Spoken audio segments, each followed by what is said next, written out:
provided leadership for worship service the past 2 weeks while I was gone. Thank you so much. We appreciate that attention. Also, I want to say a special prayer. This is what is known in the United Methodist Church, especially in the Great Plains Annual Conference, as Move Sunday. And so for those many churches that have an experience of pastors moving from one church to another, this was that Sunday where someone is sitting in the pulpit that allows the pastor and his or her family to either pack up or to unpack or to just rest or to get their office ready or to get their home ready.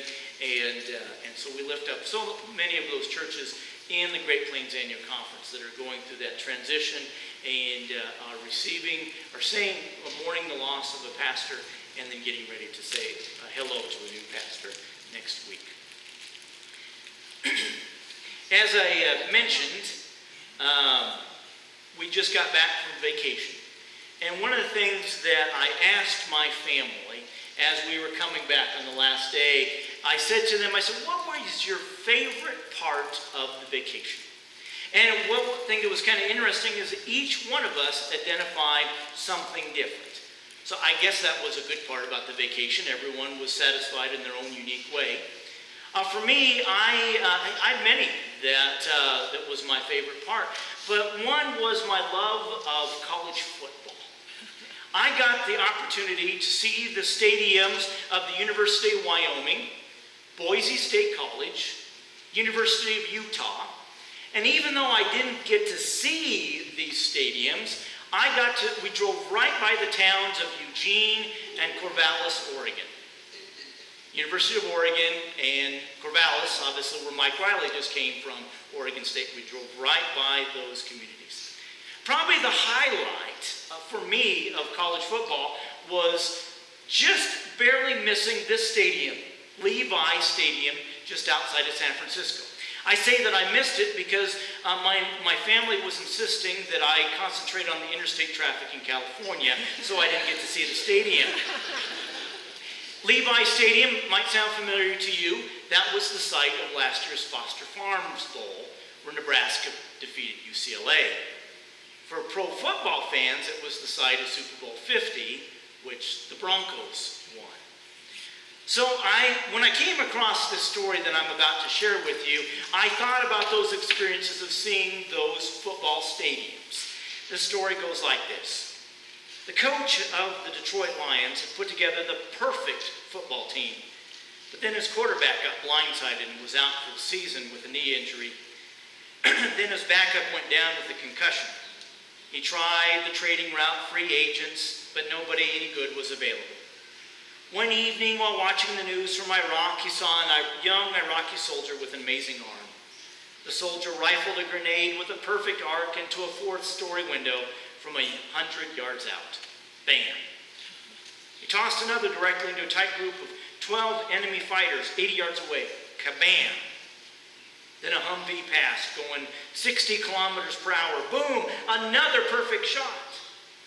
Coach said to himself, I gotta have this guy. He's got the best arm I've ever seen. Tracks him down, convinces him to come to Detroit. The kid takes to coaching perfectly, makes all the plays. Long story short, the Detroit Lions win the Super Bowl. The Iraqi is now the conquering hero in pro football. Huge story. But when the broadcast team tries to interview him, all he wants to do is phone his mother. Mom, he yells over the phone, we just won the Super Bowl. Don't talk to me, the woman says. You abandoned us. You cannot be my son. The young Iraqi begs, Mom, you don't understand. Our team just won the biggest game in the United States. Thousands of fans are screaming for me. The U.S. president is going to call me. I don't care, his mother snaps. Right now, I can hear gunshots everywhere. Our block is like a ruin.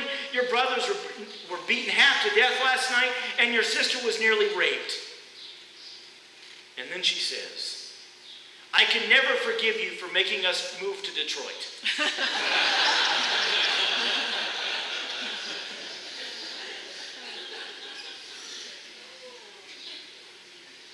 As we've been talking about, My sermon series so far has been lifting up the prophet Elijah.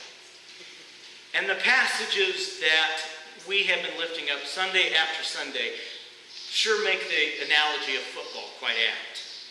Think about it. Elijah is this tough guy. He's got all this confidence like a pro linebacker. He's got no problem confronting the king of Israel who was just married outside his faith. And the next turn, he takes on his biggest opponent yet, the god of Baal. Now, Baal is not our God. Baal has been making inroads into the Hebrew population. In fact, Jezebel, who marries the king of Israel, is trying to convert the Hebrew population to her God. But Elijah, he stands opposed. Like any good old football player, he speaks on behalf and for God. And you may remember just a few weeks ago when we had that passage, it was him versus 450 prophets of Baal. He challenges them to a duel. And like any great football player, he's a one-man team. He's knocking helmets, he's talking trash, he's running like the wind, he's colliding like a ram. He's got this superhuman strength.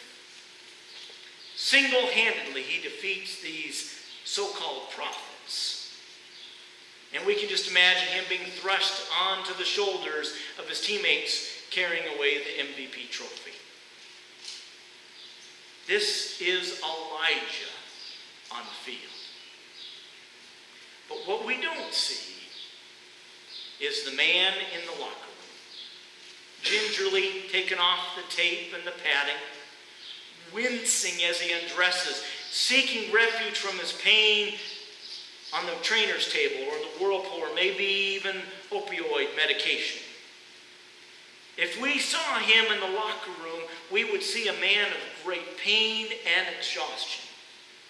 Now, the reason that I give you this dichotomy of the one football player out in the football field and the one in the locker room is because the story that Steve's going to read to you is of the man in the locker room. Go ahead.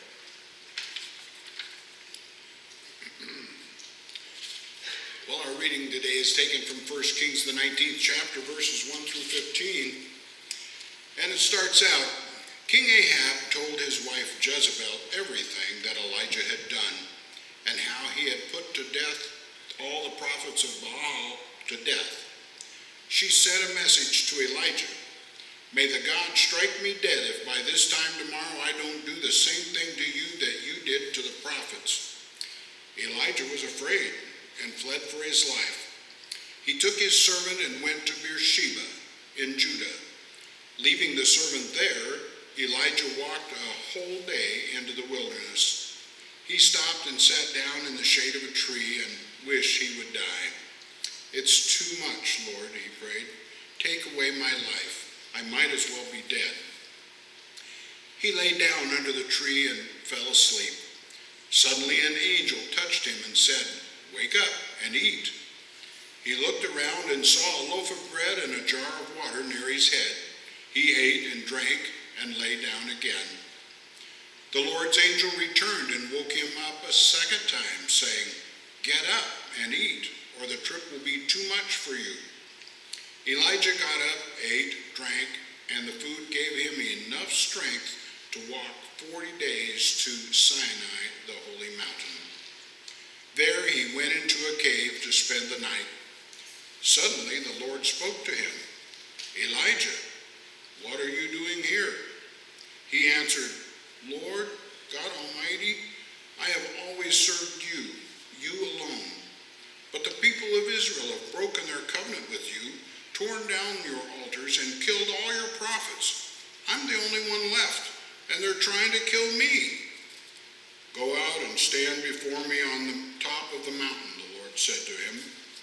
Then the Lord passed by and sent a furious wind that split the hills and shattered the rocks, but the Lord was not in the wind. The wind stopped blowing, and then there was an earthquake, but the Lord was not in the earthquake. After the earthquake, there was a fire, but the Lord was not in the fire. And after the fire there was a soft whisper of a voice. When Elijah heard it, he covered his face with his cloak and went out and stood at the entrance of the cave. A voice said to him, Elijah, what are you doing here? He answered, Lord, God Almighty, I have always served you, you alone. But the people of Israel have broken their covenant with you, torn down your altars, killed all your prophets, and I'm the only one left, and they're trying to kill me. The Lord said, return to the wilderness near Damascus. Then enter the city and anoint Hazael as king of Syria. May God add his blessing and understanding to the reading of his word. Thank you. As I was saying to Steve, he had a tough one here. A lot of words that we usually don't say in our everyday vernacular. This is post-game stuff, my friends. Elijah is weary and he's worried. He's won the showdown against the prophets of Baal, but the victory is not the end. Now the ruthless Queen Jezebel is out to get him, and he has fled for his life. We watch and we listen to Elijah in this passage, and we recognize that he is a tired man. Vince Lombardi one time said, fatigue makes cowards of us all. In this post-game, Elijah is tired and he's scared, and not so surprising, shows a little bit of self-pity. He just tells God, God, I've had enough. I'm ready. Just kill me right now. What we find here with so many of our football heroes is Elijah is just a mere human being. But then we look at God and we find the same God who is willing and able to work powerfully with our bold and confident prophets is the same God who is willing and able to work patiently with our weary and cowering servant. And like a tender mother, the Lord provides food and rest, and then meets Elijah right there on the mountain. Twyla Paris one time wrote a song called The Warrior is a Child. She sings, people say that I'm amazing, never face retreat, but they don't see the enemies that lay me at his feet. And they don't know that I go running home when I fall down. They don't know who picks me up when no one is around. I drop my sword and cry for just a while, because deep inside this armor, the warrior is a child.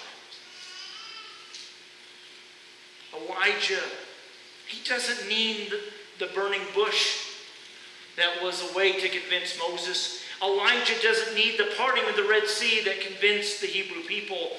Elijah just needed quiet reassurance. And God provides that in the locker room. And then says, get back into the game. Another football story for you. It's 1929, New Year's Day. Georgia Tech played UCLA in the Rose Bowl. In that game, UCLA had a player by the name of Roy Riegels who picked up a fumble, and instead of running toward his own goal line, ran the opposite way, 65 yards, getting ready to score a touchdown for the opposing team, tackled just before he reached his goal. Now, the play occurred very early in the game, so the stands kind of filled the room. It was like, what is UCLA going to do with Roy Riegels? At halftime, the team comes in, they're all sitting down, everyone except Riegels. Now, Roy Riegels, he finally came in, found a corner, took his towel, put it over his head, and began to cry like a baby. Now, at halftime, a coach usually has a lot to say to the team, but this time he didn't say anything. Some speculated he was trying to figure out what to do with Roy Riegels. Finally, the timekeeper came in and says, okay, coach, you got 3 minutes for the second half. And all the coach said was, men, the same team that played the first half will start the second. Players got up. They started out all but Riggles. He didn't budge. The coach looked back, kind of yelled to Riggles, said, "Okay, come on. Let's get back out in the game." He didn't move. Coach goes up to him, pulls off the towel, notices that Riggles has been crying like a baby. Coach looks at me and says, "Roy, didn't you hear me? The same team that played the first half will start the second." "Coach," he said, "can't do it to save my life. I've ruined you. I've ruined the University of California. I've ruined myself. I couldn't face that crowd in the stadium to save my life." Then Coach Price put his hand on Riggles' shoulder and said, "Roy, get up and go back out there. The game is only half over." And Roy Riggles went back out. And those Georgia Tech players would tell you that they never saw a player play as hard and rough and with such passion as Roy Riggles did that second half. To me, this is a story about the very presence of God. About a second chance, about a God who doesn't give up on us. The game is not over. You know, in this very powerful message that Elijah found, I think one would find that in our travels, we would find God in the great wind. But Elijah, he didn't find it in the wind. We would think that we would find God in that earthquake, but Elijah, he didn't find it in the earthquake. We would think that we would find God in the fire, but Elijah did not find God in the fire. What this great prophet found was the comfort of God was in the presence of silence. In something as simple as finding the shape in a cloud formation. Now, my friends, I've asked you for your travel stories. So, this summer, if you have one, please fill it out and let me know. I had one come across my desk this week. Lois describes a time when she was working as a youth director in Minnesota. And the kids she was working with wanted to go canoeing. She writes, "The day started off beautifully. Clear blue skies, white puffy clouds, happy kids. It was great. After several hours, I noticed it was starting to cloud up. One kid yelled, 'Hey Lois, look at that cloud.' I looked back and to my horror saw this huge black cloud that was turning green. I kid you not. I said, 'Okay, there's a clearing to the left. Pull up your canoes there and we can lay down in the field.' Huge drops of water were falling by that time. I'm terribly afraid of thunderstorms, and to this day I cannot tell you if there was lightning or thunder or not. I told the kids to bring the food with them. I guess my thinking was that if we were going to die, we would at least not starve to death. We all cuddled up with each other, and the kids seemed to be enjoying themselves. I was not. After what seemed like ages, the sun came back out. We got back in our canoes with our food and made it back to the canoe rental place. There were canoes blown all over the yard like a tornado came through." And then later she writes, "Years later I went to visit and I hear this familiar voice sounding very much like a youth from my many years ago. It said, 'Hey Lois, remember our canoe trip?'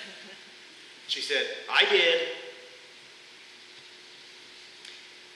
You know, as we travel on vacation or see family, or maybe it's just on the road of life, we're going to do a lot of searching. We're going to take a lot of wrong turns. We're going to get lost. We're going to travel great distances, and I can guarantee you someone in the car is going to say, "Are we there yet?" And in our journey, we are going to notice some of the beautiful creations of God. We're going to see it in the rocks and in the trees and in the rivers and in the awesome way that human beings have put all these things together into some beautiful creations. But we're also going to find God in the most unlikely places. In those still moments. Maybe it's a time of silence in the car. Maybe it's a word of encouragement after we've just yelled at the kids for the umpteenth time to get along. Or maybe after we've just got lost. Or maybe after we've survived a green cloud. Or maybe after that tough loss on the football field. I believe Elijah found it.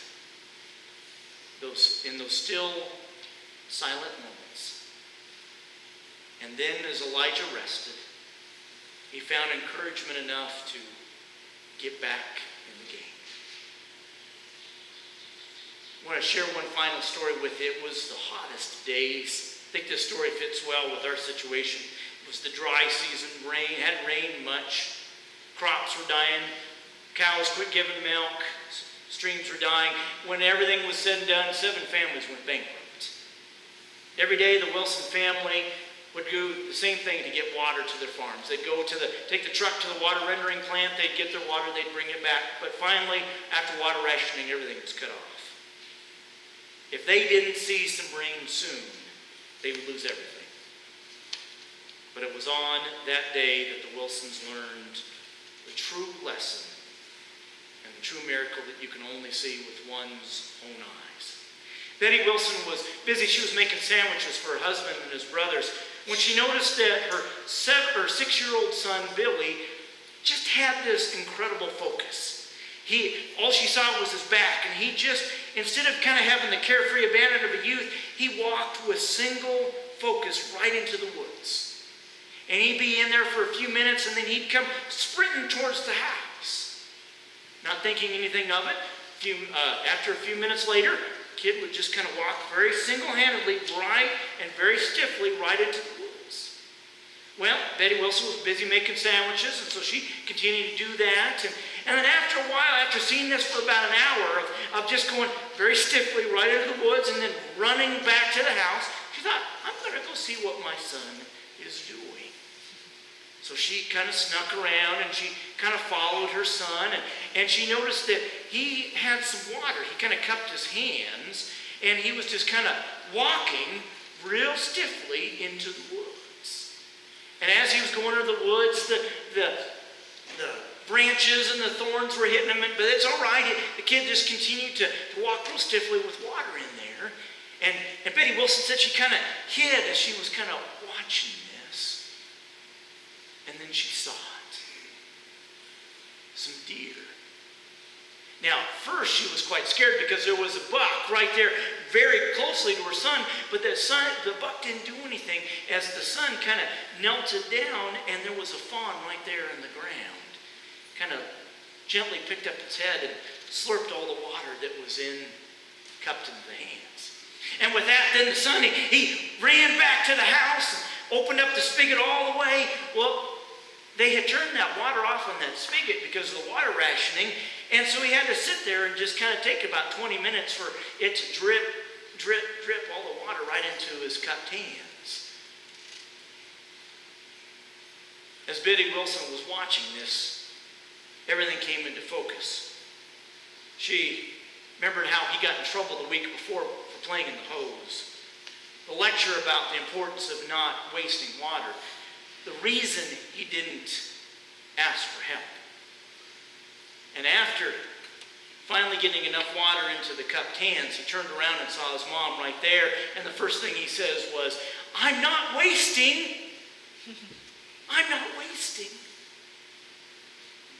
But he continued to walk on into the woods. But by this time, his mom filled up a kettle from the kitchen sink and they walked together. But she allowed her son to give the water to the deer because that was his job.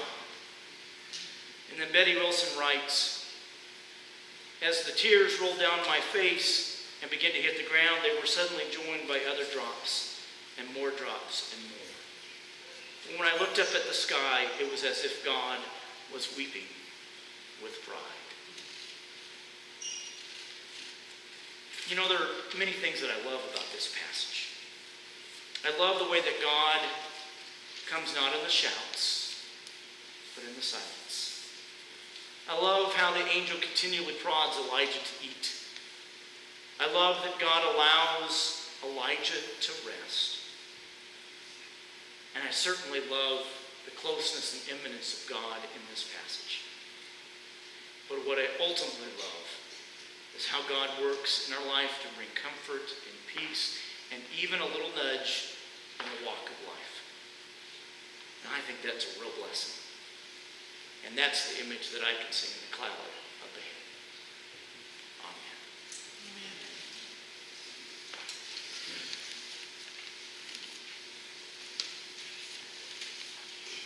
At this time, we're going to ask our ushers to wait upon us as we give back to God.